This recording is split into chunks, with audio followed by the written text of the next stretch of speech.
भगवान विष्णु जी की कथा। नारद का घमंड। एक समय की बात है, देवऋषि नारद ने विषय वासनाओं पर विजय प्राप्त करने के लिए पर ब्रह्म की कठोर साधना की। वह हिमालय पर्वत के एक निर्जन स्थान में जाकर समाधिस्थ हो गए और पर ब्रह्म की आराधना करने लगे। उनको इस प्रकार कठोर साधना करते देख देवराज इंद्र भयभीत हो गए। उन्होंने इस विषय में देवगुरु बृहस्पति से परामर्श करने का विचार किया। वे आचार्य बृहस्पति के पास पहुंचे और उनसे कहा, आचार्य, नारद हिमालय पर्वत पर कठिन साधना कर रहे हैं। मेरी समझ में यह नहीं आ रहा है कि वह इतना कठोर तप किस उद्देश्य के लिए कर रहे हैं। देवगुरु बृहस्पति बोले, इंद्र, संभव है नारद के मन में तुम्हारे सिंहासन को प्राप्त करने की लालसा पैदा हो गई हो। शायद इसीलिए वह इतनी कठोर साधना कर रहे हैं। देवगुरु की बात सुनकर इंद्र और भी भयभीत हो गए। उन्होंने आचार्य बृहस्पति से पुनः पूछा, आचार्य, यदि ऐसा हुआ तो मेरे लिए यह बहुत भयंकर बात होगी। मुझे परामर्श दीजिए कि ऐसी हालत में मैं क्या करूं। आचार्य बृहस्पति बोले, इंद्र, तुम तो देवों के राजा हो, सर्वशक्ति संपन्न हो। मैं तुम्हें इस विषय में क्या परामर्श दे सकता हूं। तुम स्वयं ही कोई उपाय सोचो। हाँ, आप सही कह रहे हैं, मुझे ही कोई न कोई उपाय सोचना पड़ेगा। कहते हुए इंद्र वहां से चले गए। अपने महल में पहुंचकर उन्होंने कामदेव को बुलाया और उनसे कहा, कामदेव, नारद हिमालय पर्वत पर निर्जन स्थान में बैठे कठोर तपस्या कर रहे हैं। मैं चाहता हूं कि तुम उनके पास जाओ और अपनी शक्ति द्वारा जैसे भी हो उनकी तपस्या भंग कर दो। आज्ञा पाकर कामदेव तत्काल उस स्थान को चल पड़े जहां नारद मुनि तपस्या कर रहे थे। वहां पहुंचकर उन्होंने अपनी मायावी शक्ति का जाल बिछाया। उनके संकेत मात्र से उस वियामान क्षेत्र में बहार आ गई। कुछ क्षण बीतते बीतते स्वर्गलोक की एक अप्सरा प्रकट हुई और नारद के सामने मनोहारी नृत्य करने लगी। उसके घुंघरू की मधुर ध्वनि वातावरण में गूंजने लगी, लेकिन कामदेव का यह प्रयास व्यर्थ ही साबित हुआ। अप्सरा नृत्य करते करते थक गई, किंतु नारद का ध्यान नहीं टूटा। थक हारकर अप्सरा वापस लौट गई। तब पूरा होते ही नारद जी ने आंखें खोली। कामदेव ने सोचा, यदि नारद जी को बाद में यह पता लग गया कि मैंने उनकी तपस्या में विघ्न डालने की चेष्टा की है, तो वह मुझे श्राप दे देंगे। उचित यही है कि मैं स्वयं ही उन्हें सारी बात बता दूं। यही सोचकर उन्होंने नारद के समक्ष पहुंचकर उन्हें साष्टांग प्रणाम किया। नारद ने उन्हें आशीर्वाद देकर पूछा, आओ कामदेव, किस कार्य हेतु यहाँ आगमन हुआ है। कामदेव बोले, देवऋषि, मेरा अपराध क्षमा हो। मैंने आपकी तपस्या भंग करने का प्रयास किया था। नारद ने पूछा, पर क्यों, किसके आदेश से तुमने ऐसा किया। कामदेव ने कहा, मुनिवर, मुझ में इतनी हिम्मत नहीं जो स्वयं ही आपको तप से डिगाने का कार्य करता। मुझे ऐसा करने को कहा गया था। किसने ऐसा करने को कहा था कामदेव। देवराज इंद्र ने।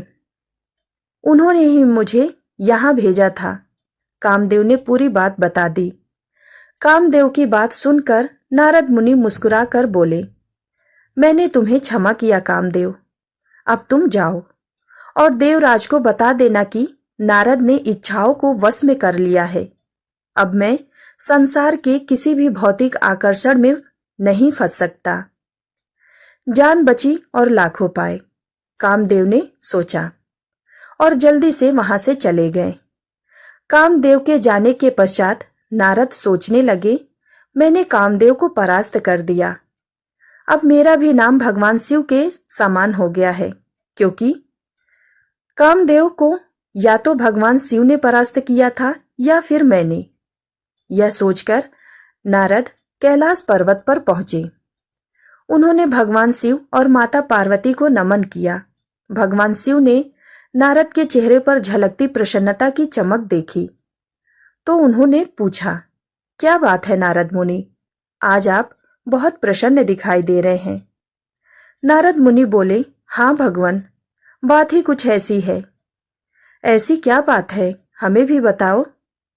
भगवान, मैंने कामदेव को जीत लिया है। इंद्र ने उसे मेरी तपस्या भंग करने के लिए भेजा था, किंतु वह अपने प्रयासों में सफल नहीं हुआ। मैंने निर्विघ्न अपनी तपस्या पूरी की है। नारद की बात सुनकर भगवान शिव मुस्कुराए और बोले, देवऋषि, मुझे यह जानकर बहुत प्रसन्नता हुई कि आपने काम पर विजय प्राप्त कर ली। पर देखो, यह बात आपने मुझे तो बता दी, लेकिन और किसी देव को यह बात मत बताना, विशेषकर विष्णु जी को तो भूलकर भी मत बताना। लेकिन नारद को चैन कहाँ। यह बात बताने के लिए तो उनके पेट में मरोड़ उठ रही थी। अतः भगवान शिव के परामर्श को उन्होंने नहीं माना और क्षीर सागर की ओर चल पड़े। रास्ते में उन्होंने सोचा, कामदेव पर मेरी विजय की खबर सुनकर भगवान शिव विशेष प्रसन्न नहीं हुए। शायद उन्हें मुझसे ईर्ष्या हो रही है, इसीलिए वे भगवान विष्णु से भी यह बात न बताने को कह रहे थे। भला इतनी बड़ी सफलता की बात मैं भगवान विष्णु को क्यों न बताऊं? वह तो मुझसे बहुत स्नेह रखते हैं। काम पर मेरी विजय की बात सुनकर उन्हें तो मुझ पर बहुत गर्व होगा।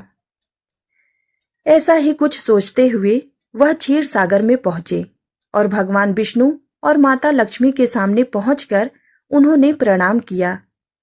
भगवान विष्णु बोले, आओ नारद, बहुत समय के बाद तुम्हें देखकर बहुत प्रसन्नता हुई। कहाँ रहे इतने दिनों तक?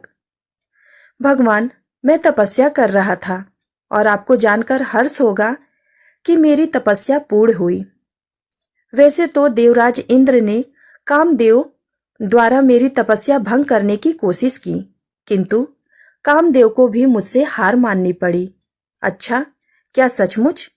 भगवान विष्णु ने कृत्रिम आश्चर्य व्यक्त किए। हाँ प्रभु, अब मैंने भी कामदेव पर विजय प्राप्त कर ली है। अब अकेले शिव ही नहीं है कामदेव को जीतने वाले, आपका यह भक्त भी सारे संसारिक प्रलोभनों से परे हो चुका है। भगवान विष्णु समझ गए कि नारद के मन में अभिमान पैदा हो गया है, किंतु वह बोले, यह तो बहुत अच्छी बात है नारद, फिर भी तुम सदा सावधान रहना, कौन जाने कब क्या घटित हो जाए। फिर भगवान विष्णु से विदा लेकर नारद लौट पड़े। उनके मन में उत्साह की बजाय कुछ विचार सा था। उन्होंने सोचा, मेरी सफलता पर भगवान विष्णु भी बहुत प्रसन्न नहीं हुए। मैं कोई दुर्बल व्यक्ति थोड़े हूं, फिर वह क्यों मुझे सावधान रहने की सीख दे रहे थे। नारद विचारों की ऐसे ही रौ में बहते हुए आकाश मार्ग में चले जा रहे थे कि तभी उनकी निगाहें नीचे बने एक भव्य नगर पर जा टिकी। अरे, यह तो बड़ा सुंदर सा लगता है। ऐसा नगर तो मैंने पहले कभी नहीं देखा। इसमें चलकर देखना चाहिए। यही सोचकर नारद नीचे उतरे और वहां के राजमार्ग पर जाते हुए एक व्यक्ति से पूछा, सुनो भाई, इस विशाल और सुंदर नगर का राजा कौन है? वह व्यक्ति बोला, आश्चर्य है, आप यहाँ के राजा को नहीं जानते। यहाँ के राजा का नाम है शीलनिधि। क्या आप उनसे मिलना चाहते हैं? तो उनके महल में चले जाइए। नारद राजमहल के दरवाजे पर जा पहुंचे तो उनके आगमन का समाचार सुनकर राजा शीलनिधि स्वयं बाहर आए और बड़े आदर सत्कार पूर्वक नारद को अपने महल में ले गए। तभी राजकुमारी भी वहां आ पहुंची। राजा शीलनिधि ने नारद को उसका परिचय दिया। यह मेरी पुत्री है मुनिवर, इसका नाम श्रीमती है। श्रीमती की सुंदरता देखकर नारद ने मन ही मन उसकी प्रशंसा की। जब श्रीमती ने प्रणाम किया तो नारद ने उसे मुक्त कंठ से आशीर्वाद प्रदान किया। राजा शीलनिधि बोले, मुनिवर, श्रीमती अब विवाह योग्य हो गई है। मैंने निश्चय किया है कि शीघ्र ही एक स्वयंवर का आयोजन कराऊंगा ताकि यह स्वेच्छा से अपना पति वर्णन कर सके। नारद बोले, तुम्हारी कन्या साक्षात लक्ष्मी है। कोई भी हरि जैसा गौरवशाली व्यक्ति इसे पत्नी रूप में पाकर धन्य हो सकता है। राजा सीलनिधि बोले, आपके कथन से मेरा उत्साह और बढ़ गया है मुनिवर। अब तो शीघ्र ही इसके स्वयंवर का आयोजन करूंगा। नारद ने मन ही मन सोचा, इस राजकन्या का विवाह यदि मेरे साथ हो जाए तो कितना अच्छा रहेगा। इसे पत्नी रूप में पाकर मैं तो जैसे धन्य हो जाऊंगा। अगर यह मुझे प्राप्त हो जाए तो मैं पूरे ब्रह्मांड में स्वयं को सबसे भाग्यशाली पुरुष समझूंगा।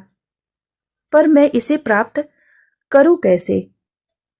राजा सीलनिधि का आतिथ्य सत्कार स्वीकार कर नारद उस नगर से बाहर गए और उन्होंने एक स्थान पर खड़े होकर भगवान विष्णु का स्मरण किया। अपने प्रिय भक्त की पुकार सुनकर भगवान विष्णु प्रकट हुए। क्या बात है नारद, कैसे स्मरण किया मेरा? भगवान, मुझे हरि जैसा सुंदर मुख चाहिए। आप कृपा करके मेरा मुख हरि जैसा कर दीजिए। भगवान विष्णु ने तथास्तु कहा और अंतर्ध्यान हो गए।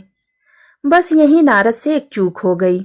वरदान मांगते समय वे यह भूल गए कि हरि का एक अर्थ वानर भी होता है। भगवान विष्णु ने नारद का मुख बंदर जैसा बना दिया और क्योंकि नारद के पास उस समय अपना रूप देखने के लिए कोई उपकरण भी तो नहीं था, अतः वे अपना मुख नहीं देख सके। जिस समय नारद स्वयंवर स्थल में पहुंचे, वहां अनेक देशों के राजा एवं राजकुमार उपस्थित थे। नारद बड़े विश्वास के साथ यह सोचते हुए कि अब तो वरमाला मेरे गले में ही पड़ेगी, जाकर एक आसन पर विराजमान हो गए। नारद को देखकर वहां उपस्थित राजा लोग मंद मंद मुस्कुराने लगे।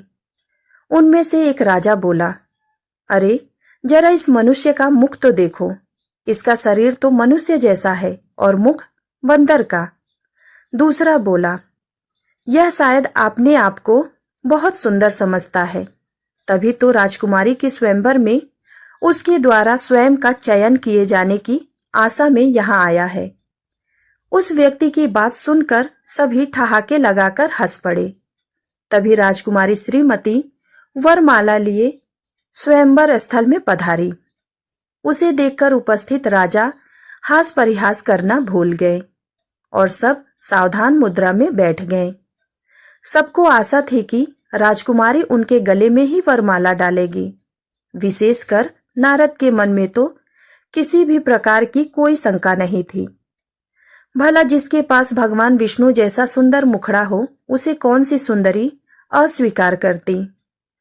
राजकुमारी वरमाला लिए जैसे ही नारद के समीप पहुंची, नारद ने अपनी गर्दन आगे करके मुस्कुराए और कहा, देवी एक दृष्टि इधर भी देख लो।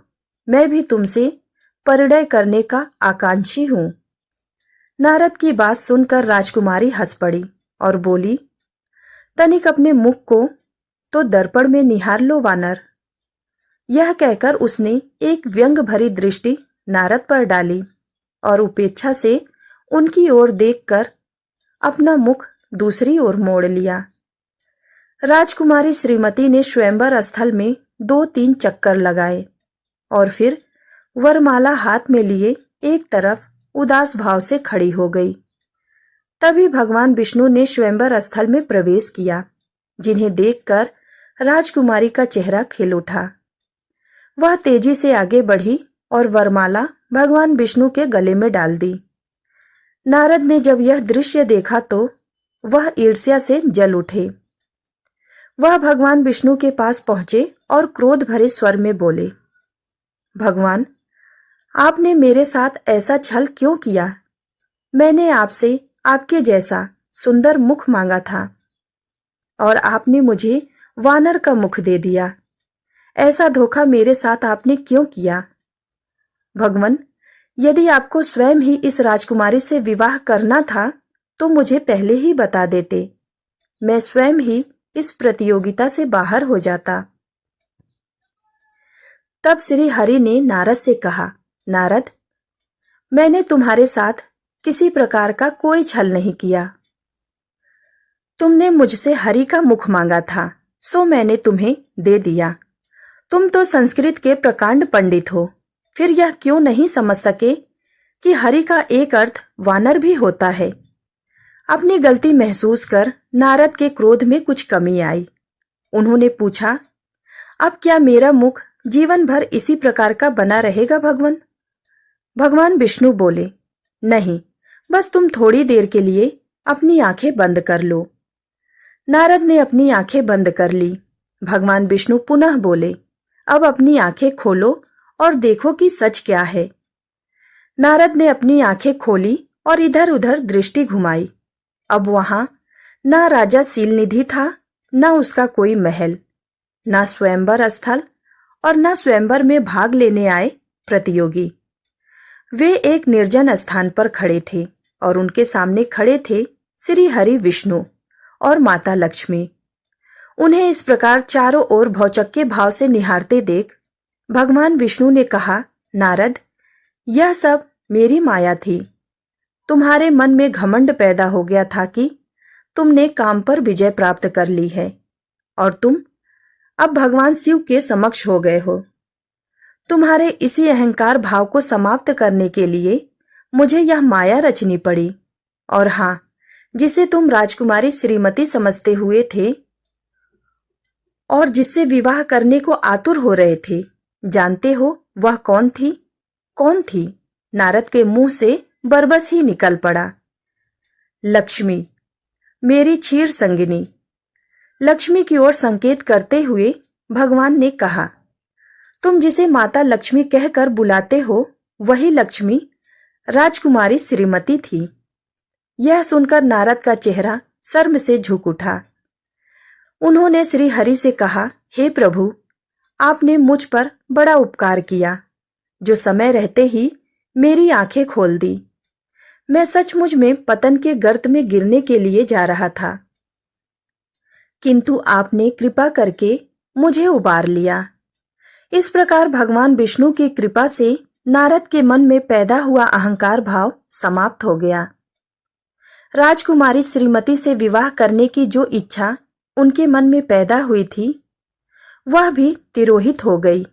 नारद पुनः नारायण नारायण कहते हुए अपने मार्ग पर चल पड़े।